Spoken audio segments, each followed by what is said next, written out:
Tá. Então a gente vai ver sobre o sistema nervoso, controla tudo.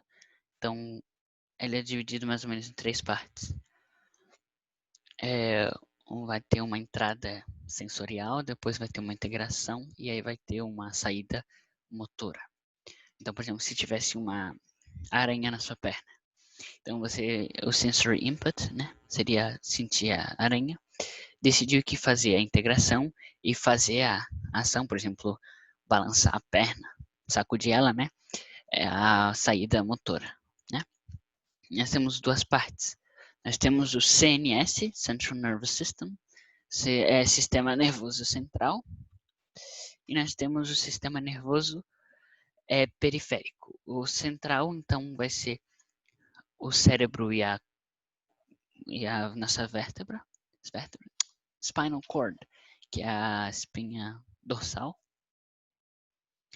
E todos esses outros nervos vão se dos periféricos que juntam os músculos e as outras coisas, né, órgãos, com o sistema central nervoso, sistema nervoso central.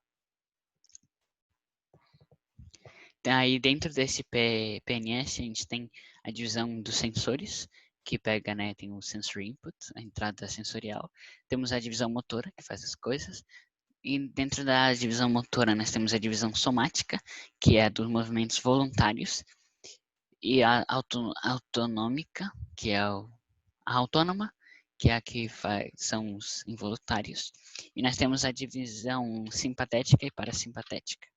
A sympathetic, né, simpatética, vai ser o que faz as coisas e a parasimpatética é o que relaxa os músculos.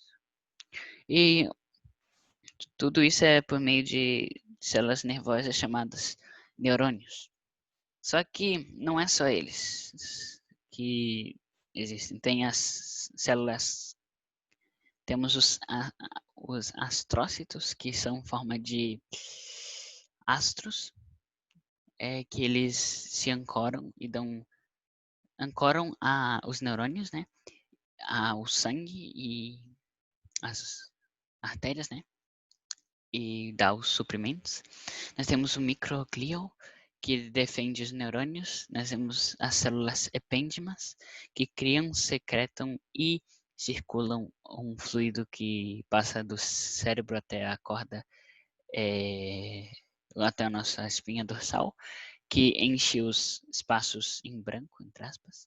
Nós temos os oligodendrócitos, que eles ficam ao redor do neurônio do axônio, na verdade, para meio que fazer uma ilha, entre aspas, assim. E essa se chama a bainha de Mielin. E aí no PNS, né, a gente tem as células satélite, que é como se fossem os astrócitos, e as células Schwann, que são como os oligodendrócitos. Os neurônios são todos diferentes, mas eles têm 3 coisas em comum.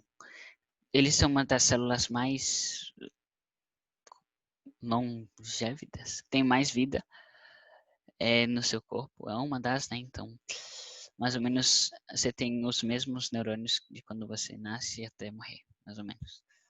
Eles são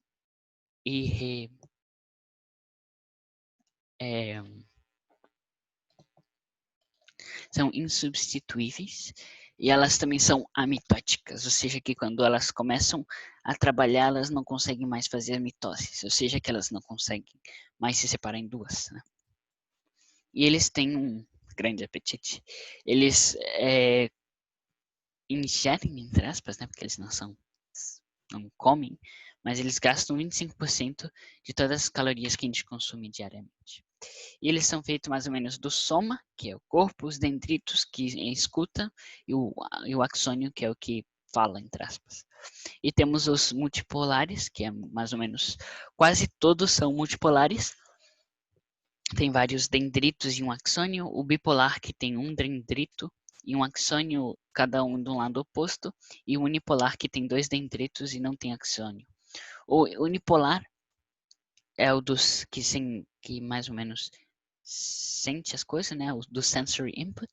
O bipolar vai ser o que vai um lado do cérebro que é o que manda fazer as coisas e o multipolar é o que vão se conversar entre si, entre aspas, né? Tipo, antes que chegue os involuntários, né? Que não é o que a gente pensa.